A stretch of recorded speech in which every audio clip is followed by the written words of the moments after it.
Welcome everyone. इस video में हम निफ्टी का एनालिसिस देख लेते हैं। कल हम किस तरह से ट्रेड प्लान कर सकते हैं, क्या इंपॉर्टेंट लेवल्स होगी कल के लिए। ठीक है, और देखिए आज के लिए क्या एनालिसिस किया था वो भी देख लेते हैं, क्योंकि मोमेंटम अच्छा था मार्केट में। आज मार्केट एक ओपन होने के बाद थोड़ा नीचे आया और एक अच्छी खासी रैली ऊपर के साइड दी। देखिए हमने एनालिसिस क्या किया था कल, एक तो बहुत क्लियर एनालिसिस था। क्लियरिटी ये थी कि मार्केट यहाँ से कंसोलिडेट करते हुए नीचे आ रहा है, ज़रूर तेज़ी से नहीं गिर रहा है। हमने क्या देखा था कि यहाँ कहीं भी ओपन होकर मार्केट अगर नीचे आता है तो मैंने आपको सपोर्ट लेवल्स यहाँ पे मार्क करके दिए थे। ठीक है, कहाँ पे सपोर्ट लेवल थी देखिए एक सपोर्ट लेवल थी 390 पे, यहाँ पे जहाँ पे मार्केट ने होल्ड ही नहीं किया नीचे आया। उसके नीचे एक सपोर्ट लेवल थी हमारी यहाँ पे, ये दिख रही है आपको, सॉरी देखिए ये करेक्ट दिख रही है, यहाँ पे भी दिख रही है आप 21,360 की। अब देखिए मार्केट में एक चीज़ समझिए आप, क्या होता है ना, अगर ये सपोर्ट है, ठीक है ये सपोर्ट है मान लेते हैं कोई, मार्केट यहाँ पे आया, वहाँ से exact dot to dot level से सपोर्ट लिया, तो हमारे मन में कन्फ्यूजन बिल्कुल 0% कन्फ्यूजन होता है, कुछ कन्फ्यूजन नहीं होता है। हम कॉल साइड के ट्रेड प्लान करते हैं, बट आज जैसा हुआ और एक दो बार पहले भी हो चुका है, तो ऐसे केस में क्या करना है मैं आज बता देता हूँ आपको। कि अगर ये 360 की लेवल है, 21,360 की लेवल है, ठीक है, मार्केट आज देखिए एक कैंडल इसके नीचे गई और फटाक से ऊपर आके मार्केट ने इसके ऊपर सस्टेन कर लिया। अब ऐसे केस में अक्सर बिगिनर्स जो होते हैं या फिर जो अच्छे खासे ट्रेडर भी, उनके भी मन में आता है कि क्या हुआ, क्या मतलब सपोर्ट ब्रेक हुआ या फिर सपोर्ट ब्रेक होने की कोशिश हुई है ना। तो सबसे बेस्ट है हमें ये सोचना ही नहीं है। ऐसी केस में मैं क्या करता हूँ या करना क्या चाहिए, देखिए सिंपल है। हमें पता है कि 360 पे हमारा सपोर्ट था, मार्केट ने सिर्फ कोशिश की, मार्केट ऊपर आया, तो अब हमें लग रहा है कि सपोर्ट ब्रेक हुआ या फिर सपोर्ट ले रहा है, तो हम क्या करते हैं, यहाँ से डायरेक्टली कॉल लेने की कोशिश करते हैं। ऐसा नहीं करना है। ऐसे में कन्फ्यूजन में क्या करना है ना, ठीक है ना, मार्केट ने कोशिश की थी नीचे जाने की, मार्केट ऊपर आ गया, फिर से इस लेवल के ऊपर सस्टेन भी कर रहा है। अब ऐसे में क्या करना है, फर्स्ट फर्स्ट जहाँ पे सेटअप बन रहा है ना, मतलब कुछ ट्रेड दिख रहा है आपको, वहाँ ट्रेड नहीं लेना है। हमें क्या करना है, उसको सस्टेन करने देना है। मतलब एक बार नीचे जाके ऊपर आया, अब डायरेक्टली कॉल मत लो, डायरेक्ट कॉल मत लो। ठीक है, मार्केट को क्या करना है, तो सस्टेन करने दो। क्योंकि देखिए अगर इसने सही में ये ब्रेक किया होगा ना सपोर्ट, वो थोड़ा सा ऊपर जाएगा और फिर कहीं घूम फिर के फिर से नीचे आएगा। लेकिन अगर सही में सपोर्ट ये लिया है मार्केट ने, सही में सपोर्ट लिया है, तो वो क्या करेगा ना, कभी भी ऊपर जाएगा, ऊपर के लेवल पे सस्टेन करेगा। आप जैसे यहाँ पे देख सकते हो, और सस्टेन करने के बाद क्या करेगा ना, नीचे ना जाते ऊपर ब्रेक करेगा। तो इससे हम समझ सकते हैं कि हाँ, ये सिर्फ एक बार कोशिश की थी उसने, बट ऊपर आ गया। ठीक है, ऐसा अगर कन्फ्यूजन देखिए नहीं समझ रहा है ना, सीधा अवॉइड करना है। अगर सही लेवल से मिल रहा है ट्रेड और फिर कंसोलिडेट वगैरह करके ब्रेकआउट मिल रहा है तो ट्रेड लो, सिंपल है, ट्रेड लो। ऐसा नहीं समझ रहा है अवॉइड करो। लेकिन जिनको मिस नहीं करना है, क्योंकि किसी ने ये मुझे व्हाट्सएप पे भी ये मैसेज भेजा था कुछ दिन पहले, अब याद नहीं है मुझे, कि ऐसा होता है तो क्या कन्फ्यूजन होता है कि ब्रेक हुआ या फिर ब्रेक होके ऊपर आया। तो ऐसे में सिंपल एक चीज़ करना है, समझ गए आप क्या करना है, कि चलो ब्रेक हो गया और ऊपर आ गया तो ठीक है ना, ये ब्रेकआउट था या फिर मार्केट सिर्फ जाके आया हमें नहीं पता, तो हम क्या करेंगे ना, ऊपर उसका सस्टेन करने देंगे। ऊपर आने के बाद जब सस्टेन करेगा, आज देखिए आज मैंने कहा प्लान किया वो भी बताता हूँ। पहले नीचे गया, ठीक है, सिंपल था कि यहाँ पे नीचे तो गया, हमारे सपोर्ट के ऊपर से आता तो डायरेक्टली ले सकते, तो फिर से ऊपर आया और फिर से इस लेवल पे सस्टेन किया, तो मैं डायरेक्ट यहाँ प्लान कर सकता था। लेकिन नहीं, सस्टेन करने का वेट करना है। इससे ये पता चलता है कि हाँ सही में ये सपोर्ट है या नहीं। मार्केट ऊपर आया, अब यहाँ पे सस्टेन कर रहा था, ठीक है, अब इससे क्या पता चला कि यहाँ पे मार्केट ने एक सपोर्ट बना लिया अब, और सस्टेन भी कर रहा है। और जैसे ही देखिए यहाँ पे आपको दिखेगा अभी, रेड कैंडल ने कोशिश की नीचे जाने की, फिर से ग्रीन बनी, फिर से रेड ने कोशिश की, लेकिन नीचे नहीं जा पाया। इससे पता चला कि सपोर्ट भी ले लिया, आप सस्टेन भी कर रहा है। और जैसे ही ब्रेकआउट आया ना, यहाँ पे कॉल लिया, और ये तीनों कैंडल में ही आपको यहाँ पे दिखेगा, आप चेक कर लेना, 1:3 के ऊपर का टारगेट मिल गया। ठीक है, तो इस तरीके से होता है। थोड़ा सा क्या है ना, साइकोलॉजी भी लगानी पड़ती है। कभी भी रेडीमेड चीज़ें नहीं मिलेगी हमें, बना बनाया नहीं मिलता है मार्केट में। 10 में से 5-6 बार बना बनाया सेटअप मिलेगा, 2-4 बार हमारा दिमाग भी लगाना पड़ता है कि क्या कर रहा है मार्केट, क्या नहीं। तो ये छोटी छोटी चीज़ें होती है, देखिए ये नोट करके रखिए। आई होप मैंने जो समझा है ना आपको समझ आया होगा, नहीं समझ आया तो फिर से एक बार रिपीट देखिए। क्योंकि देखिए वीडियो बनाना होता है छोटा सा, उसमें सब चीज़ें बतानी होती है। अगर मैं 20-25 मिनट का वीडियो बना दूँ तो आप लोग भी नहीं देखोगे, तो मुझे 10 मिनट के अंदर अंदर सब कुछ यहाँ पे कवर करना होता है। तो मैं फास्ट चीज़ें बताने की कोशिश करता हूँ, तो आपको भी थोड़ा स्लो करके देखो वीडियो को, रिपीट देखो, ठीक है, बट ये नोट करके रख लेना, ठीक है। यही कन्फ्यूजन, छोटे छोटे कन्फ्यूजन आपको पैसा नहीं बनाने देते मार्केट में। ओके, चलिए देखते हैं अब कि कल कैसे ट्रेड करना है। और मुझे ज़रूर बताइए आज आपने ट्रेड प्लान किया तो पुट साइड का किया या कॉल साइड का। आई होप कॉल साइड का ही किया होगा, ठीक है, कमेंट सेक्शन में बताइएगा। चलिए देखते हैं अब कल कैसे ट्रेड प्लान करना है।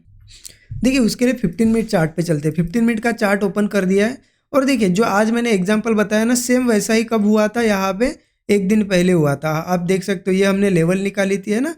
मार्केट ने यहाँ पे देखिए कोशिश की थी, यहाँ पे ऊपर आया था और फिर उसी लेवल को सपोर्ट बनाया और फिर कंसोलिडेट किया। कल भी हमने सेम सेटअप पे ट्रेड प्लान किया, बट टारगेट आज आज के जितना बड़ा नहीं मिल सका। आज यहाँ पे उसी सेटअप पे क्या है ना, रिपीट होती रहती है चीज़ें मार्केट में।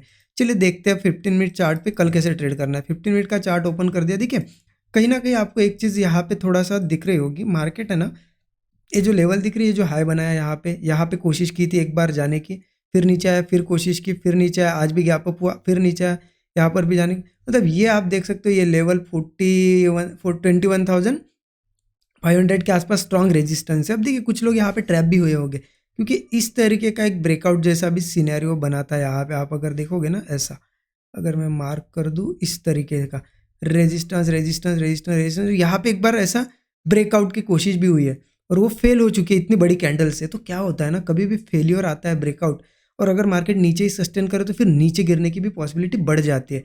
और देखिए यहाँ पे रेजिस्टेंस जोन भी है, तो क्या करना क्या है ना, सिंपल एक चीज़ बता दो, ऊपर के लिए बहुत क्लियर है, अपसाइड का एक बहुत क्लियरिटी है। हमारे दिमाग में यही रखना है हमें कि ये ऊपर के लिए जो रेजिस्टेंस है, एक लेवल में मार्क कर देता हूँ ऊपर 21,510, ये लेवल आप मार्क करके रखिए। इसके ऊपर मार्केट अगर सस्टेन करता है तो बुलिश जाएंगे, क्लियर कट है, ठीक है। मार्केट यहाँ के ओपन होकर ब्रेक कर या गैप अप हो, इंपॉर्टेंट क्या है, 21,510 के ऊपर सस्टेन करना चाहिए। सस्टेन अगर कर पाता है, फ्रेश कोई भी ब्रेकआउट आएगा कॉल लेंगे। स्टॉप लॉस 15 से 20 पॉइंट का होगा। टारगेट कितना रखेंगे, 1:3 के आसपास का टारगेट रखेंगे, क्योंकि इसके ऊपर के रेजिस्टेंस मैं बताऊँ आपको तो वो भी बता देता हूँ। 21,510 के बाद आ जाएगा 21,610 सीधा सीधा, और इसके ऊपर आ जाएगा 21,730। ये तीनों रेजिस्टेंस है। किसी केस में बहुत बड़ा गैप अप हो जाए 610 के ऊपर तो ठीक है, सस्टेन करने दो, ब्रेकआउट पे ट्रेड लेंगे कॉल साइड का, ठीक है। क्लियरिटी बहुत है ऊपर। और देखिए अगर मार्केट मान लेते चलो थोड़ा बहुत गैप अप बड़ा भी हो जाए ना, अगर 21,510 के ऊपर ही हो जाए तो ध्यान रखो बुलिश है मार्केट, इस जोन में, ऊपर की जोन में बुलिश है। सिर्फ क्या है ना, नीचे आएगा थोड़ा बहुत तो जो लो बनाता है ना वो ब्रेक नहीं होना चाहिए। बार बार अगर ये लो ब्रेक करेगा तो फिर नीचे आ सकता है ना, तो वो लो ब्रेक नहीं होना चाहिए। वो सस्टेन करके क्या करना चाहिए, ऊपर की लेवल पे ही ऐसा ब्रेकआउट क्रिएट करना चाहिए, तो कॉल लेंगे, ठीक है। 510, 610, 730 लेवल मार्क करके रखिए, मैं ये मिटा देता हूँ, ठीक है। ओके, ठीक है, ऊपर का बहुत क्लियर है। अब देखिए क्या मार्केट अब यहाँ से गिरेगा या क्या होगा। देखिए अगर आपको क्लियरली बताऊँ, क्लियरली तो ये जो रेजिस्टेंस है और यहाँ पे ऐसा अगर आप मार्क करो ना, ये पूरा जोन एक साइडवेज जोन है, साइडवेज जोन है। यहाँ जो भी ट्रेड बनेगा क्वांटिटीज स्मॉल होनी चाहिए, सो दैट एसएल चला भी जाए फ़र्क नहीं पड़ना चाहिए। क्वांटिटी मेरे हिसाब से स्मॉल रहेगी मेरी, तो आप आपके हिसाब से प्लान करना, बट स्मॉल क्वांटिटी यहाँ पे प्रीफर करूँगा मैं। अब देखिए नीचे क्या है ना, मार्केट क्या है, रेजिस्टेंस यहाँ फेस किया, फेस यहाँ, फेस यहाँ, फेस। अब अगर नीचे आएगा ना तो अल्टीमेटली ज़्यादा इससे नीचे नहीं आना चाहिए, 21,400 से नीचे नहीं आना चाहिए। यही कहीं से अगर वो पलटता है ठीक है चलेगा, लेकिन अगर इससे नीचे जाता है, किसी केस में क्या होता है ना, छोटा मोटा गैप डाउन या कुछ, यही ओपन होके वो कंसोलिडेट वगैरह करके वो 400 ब्रेक करता है, तो फिर नीचे जाने की पॉसिबिलिटी है, क्योंकि यहाँ पे ऑलरेडी 3-4 बार रेजिस्टेंस ले चुका है, ठीक है। तो क्या होता है, नीचे गैप डाउन हो या फिर यही कहीं ओपन हो, कंसोलिडेट वगैरह करके 400 ब्रेक करे तो पुट साइड का ट्रेड हम प्लान कर सकते हैं। स्टॉप लॉस वही 15 से 20 पॉइंट का होगा।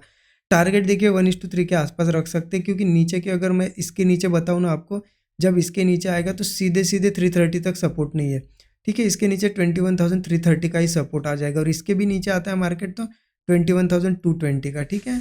तो क्लियर कट है कि यहाँ से मार्केट कंसोलिडेट वगैरह करके ब्रेक कर तो पुट लेंगे।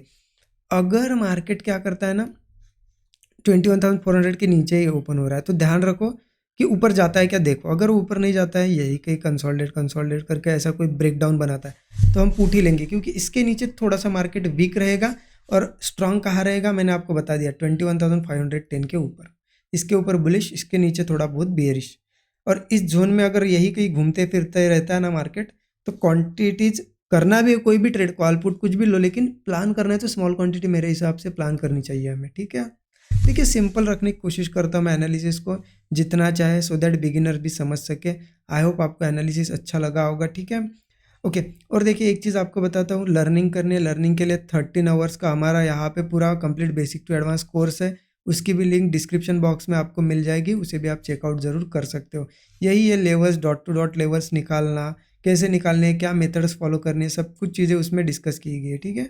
बाकी वीडियो अच्छा लगा है यहाँ पे लाइक करिए, नए लोगों पहली बार देख रहे हो चैनल को सब्सक्राइब करके बेल आइकन प्रेस करिए। Thank you so much.